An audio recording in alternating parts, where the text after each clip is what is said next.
Estamos muy contentos de ver a tantos que han hecho el esfuerzo de venir a la conferencia y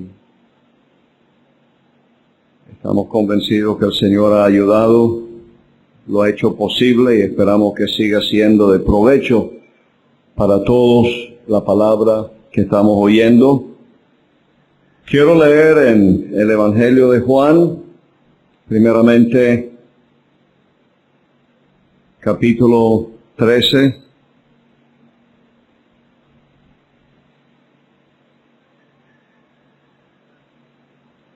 Del Evangelio de Juan.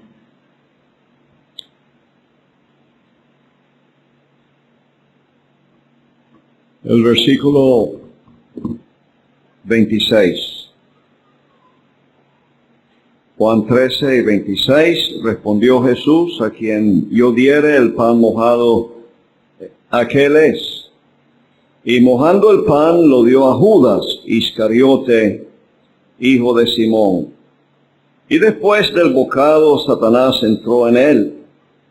Entonces Jesús le dijo: lo que vas a hacer, hazlo más pronto. Versículo 30, cuando él pues hubo tomado el bocado, luego salió y era ya de noche. Estoy pensando en algunas salidas contrastadas en estos escritos del apóstol Juan. Pasemos al capítulo 19 y el versículo 17. Y él, cargando su cruz, salió al lugar llamado de la Calavera, y en hebreo Gólgota, y allí le crucificaron. Y con él a otros dos, uno a cada lado y Jesús en medio. Ahora, en la primera epístola del apóstol Juan, capítulo 2,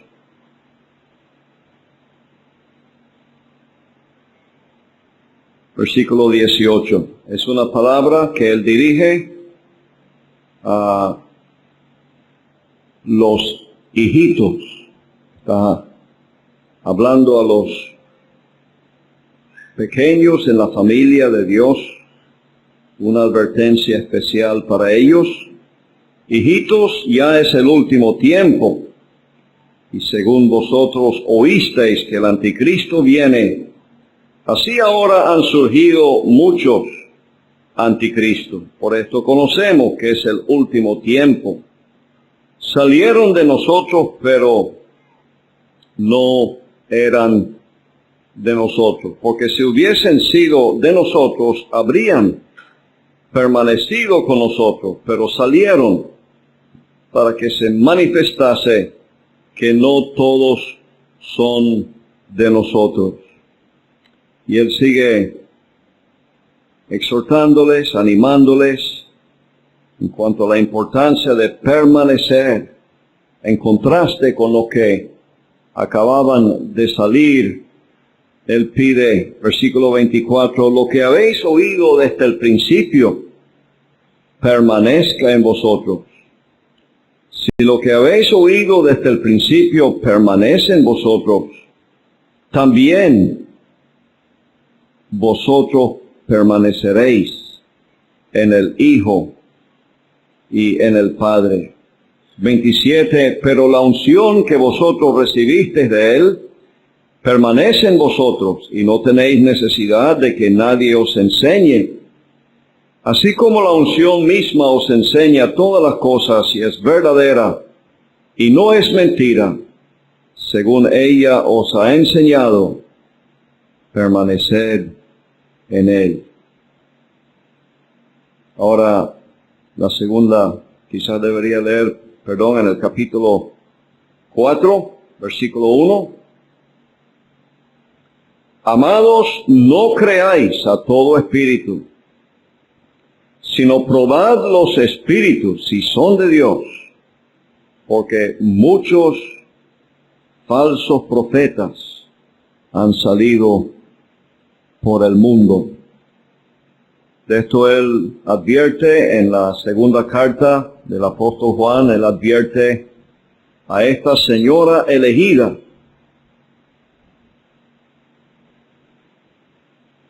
Versículo 5, vamos a leer desde el 4, segunda de Juan, versículo 4, mucho me regocijé, porque he hallado a algunos de tus hijos andando en la verdad, conforme al mandamiento que recibimos del Padre. Y ahora te ruego, Señora, no como escribiéndote un nuevo mandamiento, sino el que hemos tenido desde el principio, que nos amemos unos a otros. Y este es el amor, que andemos según sus mandamientos. Este es el mandamiento, que andéis en amor, como vosotros habéis oído desde el principio. Porque muchos engañadores han salido por el mundo, que no confiesan que Jesucristo ha venido en carne. Quien esto hace es el engañador y el anticristo.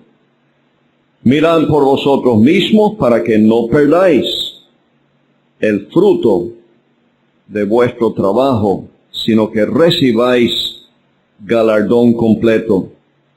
Cualquiera que se extravía y no persevera en la doctrina de Cristo, no tiene a Dios. El que persevera en la doctrina de Cristo, ese sí tiene al Padre y al Hijo. Si alguno viene a vosotros y no trae esta doctrina, no lo recibáis en casa, ni le digáis bienvenido. Porque el que le dice bienvenido, participa en sus malas obras. Y en la tercera epístola, versículo 5, amado, fielmente te conduces cuando prestas algún servicio a los hermanos, especialmente a los desconocidos, los cuales han dado ante la iglesia testimonio de tu amor, y harás bien en encaminarlos como es digno de su servicio a Dios, para que continúen su viaje. Porque ellos salieron por amor del nombre de Él, sin aceptar nada de los gentiles. Nosotros pues debemos acoger a tales personas para que cooperemos con la verdad. El Señor prospere la lectura de su santa palabra. El primer contraste tan evidente es entre Judas y el Señor Jesucristo. Judas salió, dice, y era ya de noche. Él salió más temprano de lo que había pensado salir. Posiblemente tenía una estrategia ya en la mente y iba a esperar un poco. Los sacerdotes querían esperar hasta después de pasar la fiesta. Pero el tiempo de Dios estaba determinado desde antes de la fundación del mundo. Ese momento del sacrificio de Cristo no se iba a adelantar, no se iba a atrasar, iba a suceder en el momento preciso. Cuán grande es nuestro Dios. Él controla todo, y particularmente en relación a la obra de redención, todo estaba escrito, todo estaba planificado. Y aquí el Señor da la orden a Judas. Le dice, lo que vas a hacer, hazlo más pronto. Y él, habiendo tomado el bocado, dice, luego salió y era ya de noche. ¿Qué noche para Judas? Aquella noche. La noche en que él entregó a Cristo. En que él recibió 30 piezas de plata por vender al Hijo de Dios. Un hombre tan favorecido, privilegiado. Aquí el Señor le da el bocado, pero en todo momento el Señor había mostrado amor hacia Judas, sabiendo quién era, sabiendo lo que había en su corazón. El Señor le había tratado como amigo. Y ahora le dice, lo que vas a hacer, hazlo más pronto. Y le acaba de dar el bocado, el pan mojado. Esta era la porción del que más distinguido en la mesa. Y el Señor se lo dio a Judas. Y con todos esos privilegios que él tuvo, este hombre está en el infierno. Está perdido eternamente. Apreciamos que con nosotros se encuentran personas que acostumbran venir a la conferencia y todavía usted no es salvo. ¿Cuántos privilegios han disfrutado entre el pueblo del Señor? ¿Cuántos mensajes han llegado a tus oídos? ¿Cuántas veces has oído del amor de Dios, del amor de Cristo, y usted todavía no es salvo? ¿Qué le está deteniendo de dar el paso de la salvación? ¿Qué cosa puede tener el mundo que pueda comparar con la salvación y tener a Cristo como Salvador personal? Usted va a perder su alma por algo miserable que el mundo le está ofreciendo. ¿Usted va a ir al infierno como Judas? ¡Qué noche para Judas! Era ya de noche y él todavía está en las tinieblas. Y eternamente va a estar.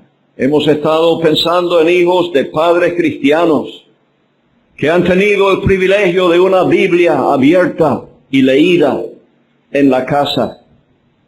Un ambiente de luz espiritual. ¿Y cuántos todavía no son salvos?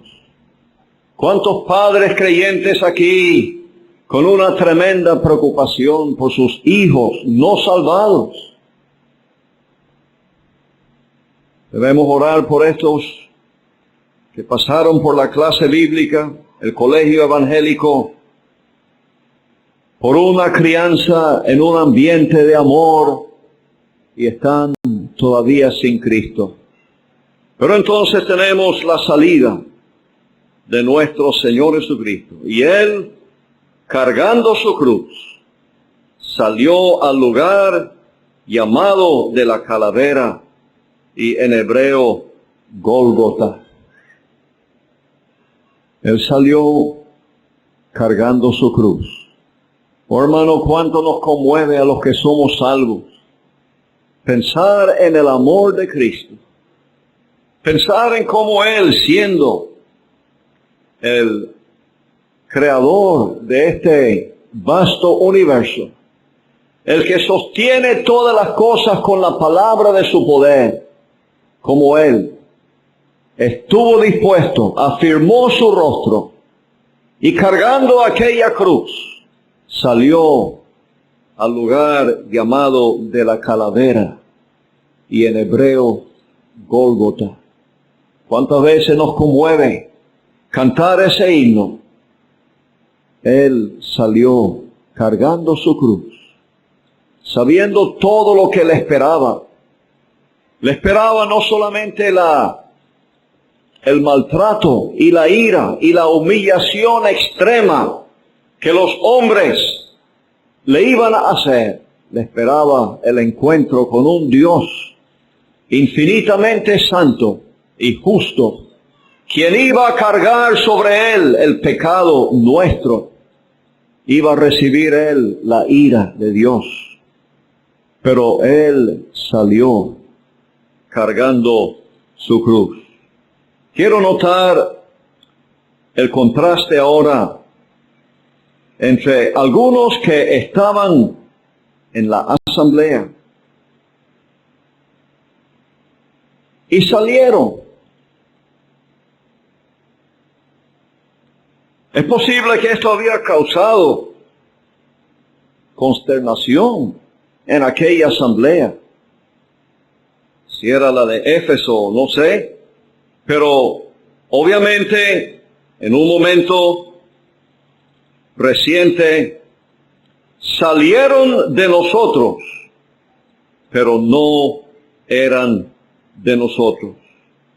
Esto indica, hermanos, que aún en tiempos apostólicos era posible que dentro de la comunión de la asamblea hubieran personas que realmente no eran creyentes. ¿Y cuánto más puede suceder en nuestros tiempos?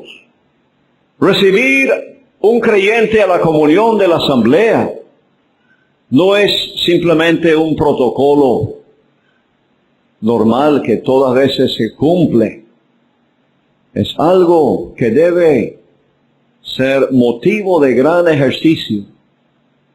En la asamblea, toda la asamblea debe estar al tanto de que hay el propósito de recibir a ciertas personas. Deben conocer sus nombres. Y es para que todos oremos, para que no sean recibidos a la comunión hijos extraños, personas que tienen solamente una profesión de labios, pero nunca han tenido la experiencia de convicción de pecado y un genuino arrepentimiento y la fe en el Señor Jesucristo. Aquí están unos que estaban dentro de la asamblea y no eran de la asamblea. Pero ¿cuál sería la intención del enemigo en este caso? Obviamente eran personas que negaban verdades fundamentales en cuanto a la persona del Señor Jesucristo. No eran de nosotros. Y por lo que él sigue diciendo en los versículos siguientes, posiblemente eran personas, como dice el 22, ¿quién es el mentiroso sino el que niega que Jesús es el Cristo?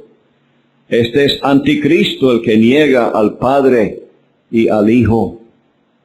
Entonces, hermanos, aquí están algunos que han salido. Gracias a Dios, el apóstol se dirige ahora a los que han permanecido. No están titubeando, no están dudando, están totalmente convencidos de la verdad en cuanto a Cristo. ¿Cuánto gozo nos da cuando, llegando al fin de su carrera terrenal, un creyente se puede decir de él que ha guardado la fe? Nuestro querido hermano Delfín, 31 años desde que él aceptó a Cristo como su Salvador personal. Él se apropió de esa verdad y no se movió. Mantuvo firmemente esa profesión, su fe en el Señor Jesucristo, el Hijo de Dios. Hermanos, es algo que debe preocupar a cada uno de nosotros. ¿Será que yo voy a titubear? El apóstol está dando, creo, algunas indicaciones prácticas para que seamos firmes y podamos decir como el apóstol Pablo al final de su carrera, he guardado la fe. Él dice, versículo 24, lo que habéis oído desde el principio, permanezca en vosotros. Ellos tuvieron el privilegio de recibir esta carta de un apóstol de Jesucristo. Él está hablando de lo que él había oído desde el principio. Quizás la primera palabra que él recuerda fue el anuncio de Juan el Bautista. He aquí el Cordero de Dios que quita el pecado del mundo. Y él fue uno de aquel grupo de fieles testigos, los apóstoles, que anduvieron con el Señor. Y Juan puede decir, incluyéndose él con ellos, en el versículo 1, lo que hemos oído, lo que hemos visto con nuestros ojos, lo que hemos contemplado y palparon nuestras manos tocante al verbo de vida. Todo eso está aquí por escrito. ¿Y cuál es el secreto de guardar la fe, de permanecer hasta el último momento sin titubear en cuanto a las gloriosas verdades acerca de Dios, el Padre y su Hijo? Lo que habéis oído desde el principio, permanezca en vosotros. Si lo que habéis oído desde el principio permanece en vosotros, también vosotros permaneceréis en el Hijo y en el Padre. No llega el momento en la experiencia de un creyente cuando él no necesita seguir leyendo la Biblia. Es algo de vital importancia. Hermanos, cuando tantos alrededor están negando al Señor, cuando se están multiplicando doctrinas perversas, blasfemas, aquí tenemos algo, una roca sólida en la cual nos hemos parado. Tenemos que permanecer en Él. ¿Y cómo permanecemos en Él? Permitiendo que la palabra que hemos oído desde el principio permanezca en nosotros. Quizás sea oportuno de nuevo la advertencia en cuanto a todo lo que está llegando a la pantalla del teléfono, la computadora. Tantas doctrinas falsas, pero con una apariencia de piedad, de una manera muy simulada, sutil, engañosa. Cualquier creyente podía ver una foto, ver un video y pensar, pero estos son gente buena, gente santa. Recordemos lo que sucedió al principio. Una iglesia apostólica, y ahí adentro habían personas que no tenían salvación, que estaban negando al Padre y al Hijo. Y fue una obra de Dios que ellos salieron. El mismo caso de Judas. Uno encuentra en capítulo 13 de Juan al Señor limpiando los pies de los discípulos. Y un poco después Judas sale de la compañía. Yo pienso, hermanos, que mantener la enseñanza en una asamblea, la doctrina, estar constantemente recordando estas verdades, es un preservativo para la asamblea. Nos ayuda a los que somos salvos y va a resultar en la limpieza. En algunos quizás que no son salvos, no van a seguir allí. Es lo que podríamos decir en relación a este caso. Finalmente, Juan menciona en su primera epístola el hecho que muchos falsos profetas han salido por el mundo. Luego se refiere de nuevo a ellos en la segunda carta, escrita a esta señora elegida. Vuelve a decir, muchos engañadores han salido por el mundo. Aquí realmente la palabra es, han entrado en el mundo. Ellos han salido. El diablo tiene sus emisarios. Estamos rodeados de personas que están proclamando falsedades, doctrinas perversas en cuanto a Cristo. Han llegado a todo el mundo. Pero aquí dice que estos engañadores han entrado en el mundo. El mundo tiene lugar para ellos. El mundo los acepta. Pero esta mujer es advertida que bajo ningún concepto debería ella abrir la puerta a esas personas que venían sin traer la doctrina de Cristo. Si alguno viene a vosotros y no trae esta doctrina, no lo recibáis en casa, ni le digáis bienvenido. Porque el que le dice bienvenido participa en sus malas obras. El contraste lo encontramos en la tercera epístola. Ellos salieron por amor del nombre de Él, sin aceptar nada de los gentiles.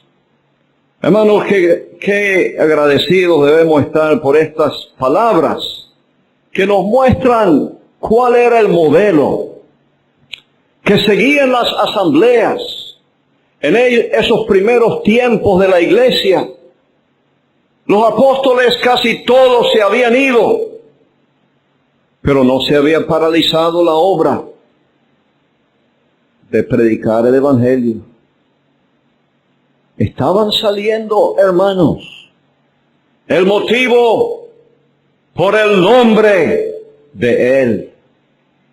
No había un motivo ulterior.